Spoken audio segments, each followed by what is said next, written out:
And I want to use my skill and everything that I have known to help women around the world to have passions and to get to know themselves and to be more brave.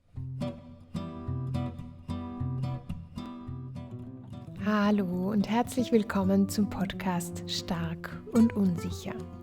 Mein Name ist Kerstin und ich unterstütze Menschen im Prozess der Neuorientierung nach einem Burnout. In diesem Podcast spreche ich mit spannenden Persönlichkeiten über ihre bunten Lebenswege und lasse mich gerne von ihren Geschichten inspirieren. Wie sind sie dahin gekommen, wo sie heute stehen? Wann fühlen sie sich vielleicht unsicher? Und welche persönlichen Stärken haben sie auf ihrem Weg begleitet? Falls du das auch genauso spannend findest wie ich, dann bist du hier genau richtig. Und falls du noch mehr über eine mögliche Zusammenarbeit mit mir erfahren möchtest, wen ich wie unterstütze, dann schau gerne mal rein auf personalskilltree.com. So, und jetzt freue ich mich, diese Folge mit dir teilen zu können. It's not too late, deine Kerstin. Welcome to this episode of Strong and Insecure. We're here today with Chantea in Phnom Penh in Cambodia. Chantea, would you like to introduce yourself? Yes, hello, this is Chantea. I am Cambodian and I live in Phnom Penh. And actually right now I work in one of the NGO called Daughters of Cambodia. That sounds very good. Thank you, Chantea. You already mentioned you work at an NGO here in Phnom Penh, and I would love to talk about this a little bit later. So maybe first, would you like to share a little bit of your story? So where were you born and where did you grow up? Actually, I am Cambodian. I born in Cambodia and raised by a single parent. I live with my mom currently and I am 27 years old. Right now, I have finished my bachelor degree in English for Business, and I start this job as a manager 2019. And since that time is the year that I have experience to work with a sex worker and a social human trafficking.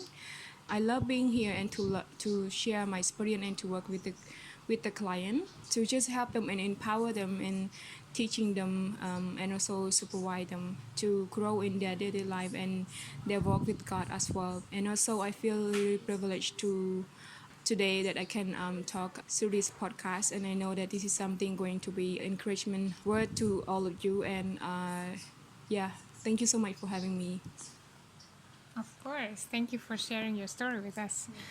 Okay, so you mentioned you studied business, is that correct? For business. English for business? Yeah. English for business, okay. So what happened before then, before you started studying at university? Maybe you can give us a little bit of insight. You know, we come from Europe and we don't know how it is to grow up in Cambodia. Yeah. Of course.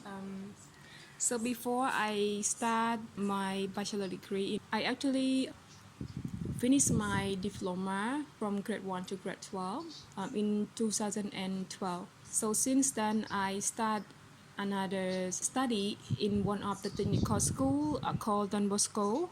Technical school. It's located in Phnom Penh area.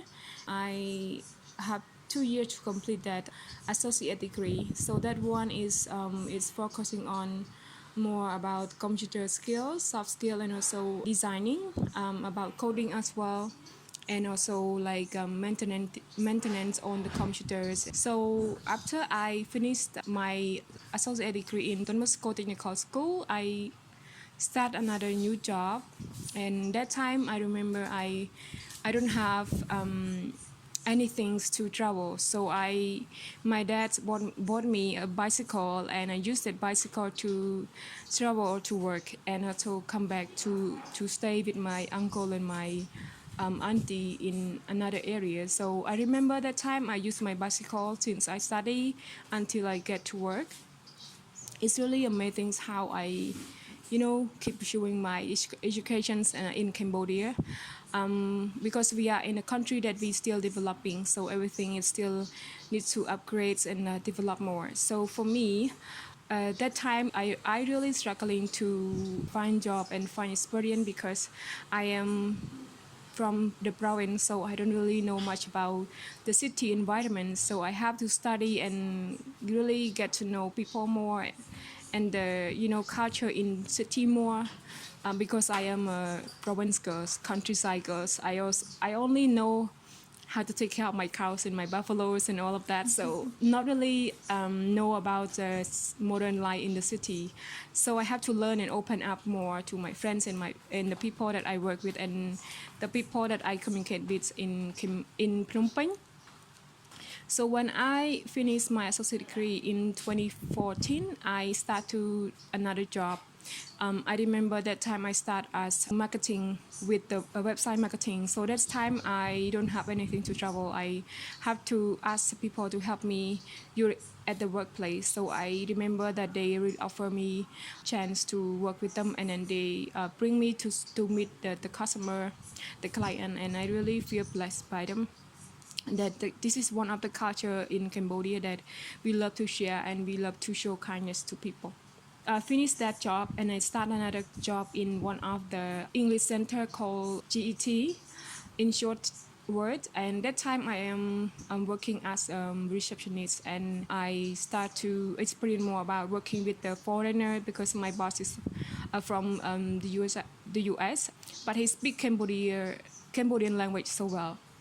So I got chance to talk and communicate with him and also the other coworker. And that time I realized that I want to pursue my bachelor degree. I start to work as a personal assistant for one of the private company with the construction company, that I have to assist my boss to go and meet the client and also do the budgeting for the coworkers, prepare the budgets, prepare the minutes meeting for my boss. I think I started with that company for almost more than a year. That time I have a motorbike that I have, and then I drive my sister to work, and then I go to my workplace. So that time I really struggling to save money because we both my sister live with me, but she also had to study in university. So I have to save money to help her and also support each other. I love to be, communicate with people. I love communication. I love public relations, and also I love to, you know, uh, to talk to people, and I love to listen to people at that time. So yeah, that's the other experience that I start, and then I start to work at Daughters of Cambodia right in the moment. And it's we are the NGO that we are local NGO, but we support and help the former sex worker and also human trafficking, and we support them to understand why we should not work as a sex worker and to leave that job to find another new experience that it's give them the passion in their life, and also the benefit of the skill that they learn. So for them, they are a lot of traumatized, and also the pains that inside of them that we don't know. So I have a privilege to work with them and to share my experience, and also to help them to grow in their daily work as well, to gain more experience, to gain more confidence, and help them to be more open to what they have to open with people.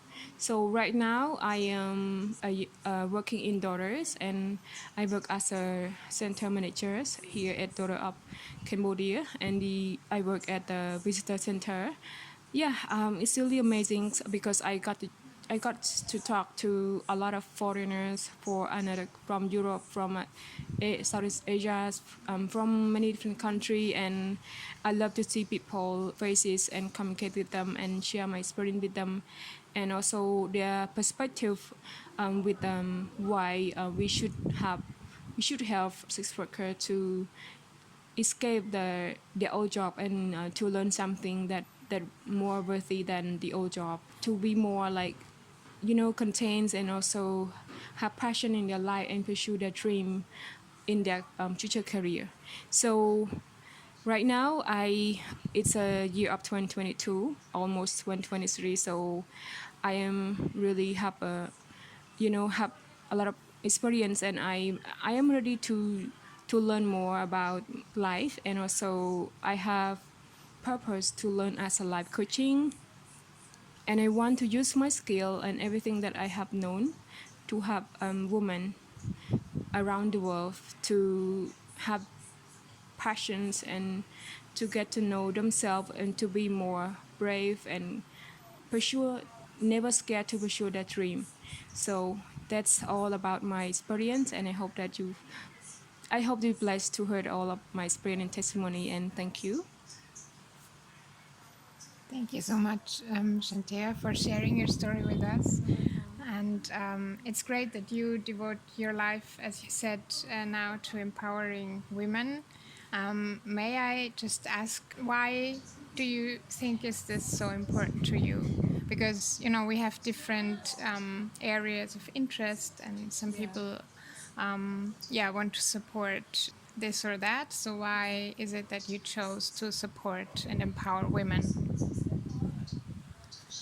So the reason I work at Daughters, not just to work at Daughter because I want to help them, but I grown up from a poor family, and the family that have been broken before, and I raised with a single parent. Make it short, before I live with my dad, now I live with my mom. My dad already passed away by an accident that is really unexpectedly.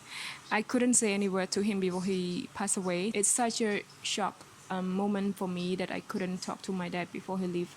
So, but right now I want to take care of my family well, and I want to provide them and also to redeem what we never had before. So I want to stand up for my family and to be able to love them more and also help them more. And the reason that it's that make me want to help women because I have grown and seen a lot of experience and story from my life, my neighbors, my family. It's most importantly it's about we are women and we don't really have a purpose in life. We always think that way that we are just a woman and then we will end up working as housewife and we never learn anything in life. So we have that perspective that it's really wrong because we can be housewife and because we can be anything that we can pursue in our dream. So for me, I want all of the women understand they have value and they have rights to learn in their life, but to be more independent in their life and also to to grow more in their life and not just depend on the others, not depend on their partners, but really help each others and build each other up and to be able to raise more awareness about education as well. And it's about like multiplies like once we know about life and when we are learnings and we have a lot of experience to have women, we will multiply to other women. We teaching them, we empower them. So this is something that is about legacy, not just of generations, but something that one we teach them, one we help them, they will use those skills and that experience to help others. So it's big impact for me. I see a big vision about that, so I want to do that, and not just for my own sake, but for all of the women to know and also to help their partner, their family, their children, and also the generations that they were going to be impacted in their life. Yeah, thank you. Thank you so much. Can I ask one more question? Is that okay? Yeah. You mentioned that you come from the countryside and you were growing up with buffaloes, and now you live in Phnom Penh, which is like a big city and crazy traffic out there. Pollutions and all that. Pollution, exactly. So, what helped you to get here? I mean, I don't know about the education system in Cambodia, but I can imagine that not everyone, not everyone has this chance to get this education and to go from a small village, especially with a single parent, to university, and then to be the manager of a really great organization to support women who were former sex workers. What can you tell us? What helped you to get here? So thank you for the question. It's really important. So for me, how do I get to city is because I have that kind of really deep down thought in my soul, and it's happened before I believe in God, and it's because there is a lot of pain inside of me. That time before I come to city, I realized that I want to pursue my dream. Despite all of those circumstances, I want to stand up for my family. So because I see all of those brokenness in my family, and I want my family to be able to understand more about educations and help each other more to be as to have great future in their future career in their life as well. It's a long journey in their life, so for me, despite all of those circumstances, I remember I told my dad, sometimes I got disappointed because I feel like my family don't really have a big support for me. So sometimes I feel like lost because uh, to raise by a dad, and I know that because of my childhood have been, it's really not really strong, so that's why it affect my life. And but right now I have come to discover more, and also to get more healing from that, so I understand. And then I told my dad that you don't have to worry about anything. One thing I want to ask from you is just open for me and respect my decisions that I want to come and pursue my education. And he said, when you decided to do this, I'm okay, but you have to make commitment to that 100%. And I said yes. And then he said, okay. I come here before I finish my grade 12 because I have 3 month vacations from my study. So I use my 3 months to work as a garment factory worker. And that time I work in the shoe garment factory, and I work with some of the Chinese people. And I remember that the environment is so toxic, to be honest, because it's more about community, and it's more about target. So people don't really have a mindset to care for each other, and yeah, they don't really have that kind of sort. So since that time, when I discover a lot of those, when I go back to my province and then I finish my grade 12, my diploma, I decided to get more chance to equip myself and give myself chance to learn more. And yeah, it's because a big reason that I come to city and to pursue my education is I want to help my family to know about education, and also not just the benefit of the education, but also to know that education is important. Yeah, thank you. Thank you so much, Chantea, for taking the time for this interview and for sharing everything with us. So, if people want to support the NGO, it's Daughters of Cambodia. They can find it on the internet. And if they come to Phnom Penh, we are right now in this very beautiful visitor center where you can find all kinds of nice things that former sex workers created themselves with their own hands. And I think it's amazing the work that you do and the organization does. So I can just really recommend coming here and supporting you. And if everyone who have listened to this want to support, want to give more opportunity to the girls here, to help them to escape sex industry, we have many ways to do supporting. One is the online donation, and another one is you can go to our website, and we have online donation there, and also you can purchase our product online in our website. And also you can do kind of a volunteer support to our NGO. Many skills that we are looking for, so just send us an email, and then we will get back to you as soon as possible. And also, if you want to come here in Cambodia, you are welcome. You are most welcome to Cambodia and see our beautiful shop here, and also our production, and also our client here. And everything is handmade. It made with love. And yeah, we would love to welcome you. And it's not just buying the product here, but you are supporting and helping sex worker to escape sex working industry, to live that job and to become someone is greater and have their purpose in life. So while you buying the product, it's not just you buying the product for yourself, but you also support the girls here. So thank you so much for your support and all of your kindness, and thank you for helping us and to stand up and also to grow more in this time. Even it's difficult, but we really blessed and honored to have your support by any case. And thank you so much for having me. Thank you so much, Chantea. How do you say in Cambodian? Okon? Okay. Okon. Thank you. Thank you. Das war die Folge Stark und Unsicher mit Chantea von Daughters of Cambodia in Phnom Penh in Kambodscha. Dieses Gespräch haben wir im November 2022 im Visitor Center der NGO in Phnom Penh geführt. Falls du noch mehr über die NGO erfahren möchtest, findest du sie unter daughtersofcambodia.org.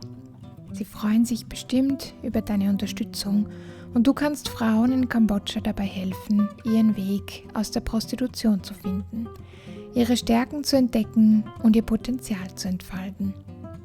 Weitere Infos dazu findest du auch auf meiner Webseite unter personalskilltree.com/magazin. So, und jetzt wünsche ich dir eine wunderbare Zeit, wo auch immer du gerade bist und was auch immer du gerade machst. It's not too late. Herzliche Grüße von Kerstin.